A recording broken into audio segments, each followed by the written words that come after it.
ప్రియమైన సహోదరి సహోదరులారా, మీకు శుభవార్త.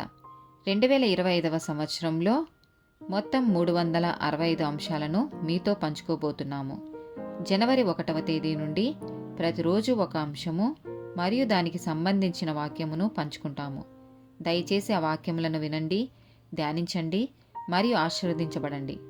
దయచేసి సబ్స్క్రైబ్ చేయండి మరియు మీ స్నేహితులతో పంచుకోండి. ధన్యవాదాలు.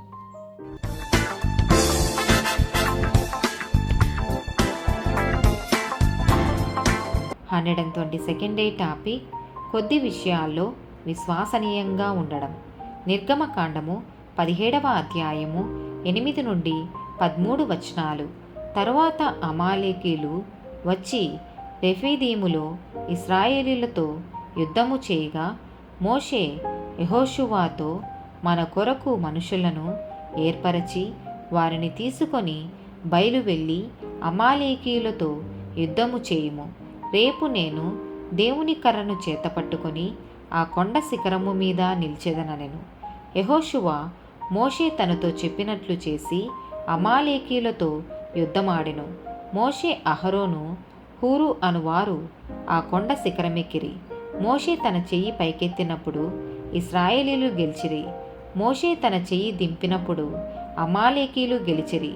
మోషే చేతులు బరువెక్కగా వారు ఒక రాయి తీసుకొని వచ్చి అతడు దాని మీద కూర్చుండుటకై దాని వేసిరి. అహరోనుకు హూరులు ఒకడు ఈ ప్రక్కను ఒకడు ఆ ప్రక్కను అతని చేతులను ఆదుకొనగా అతని చేతులు సూర్యుడు అస్తమించు వరకు నిలకడగా ఉండెను. అట్లు యెహోషువ కత్తి వాడిచేత అమాలేకు రాజును అతని జనులను గెలిచెను. ఆదికాండము 39వ అధ్యాయము 2 నుండి 4 వచనాలు. యెహోవా యోసేపునకు తోడయుండెను గనుక అతడు వర్ధిల్లుచు తన యజమానుడగు ఆ ఐగుప్తీయుని ఇంట నుండెను.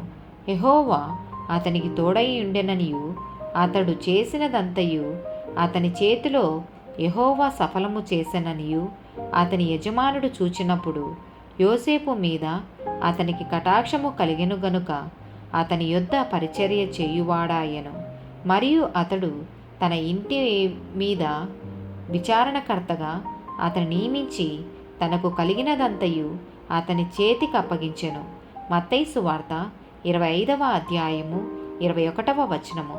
అతని యజమానుడు, బల నమ్మకమైన మంచి దాసుడా, నీవు ఈ కొంచెములో నమ్మకముగా ఉంటివి, నిన్ను అనేకమైన వాటి మీద నియమించెదను, నీ యజమానుని సంతోషములో పాలు పొందమని అతనితో చెప్పెను. లూకాసు వార్త 16వ అధ్యాయము 10వ వచనము. మిక్కిలి కొంచెములో నమ్మకముగా ఉండువాడు ఎక్కువలోనూ నమ్మకముగా ఉండును. మిక్కిలి కొంచెములో అన్యాయముగా ఉండువాడు ఎక్కువలోనూ అన్యాయముగా ఉండును. ఆమేన్.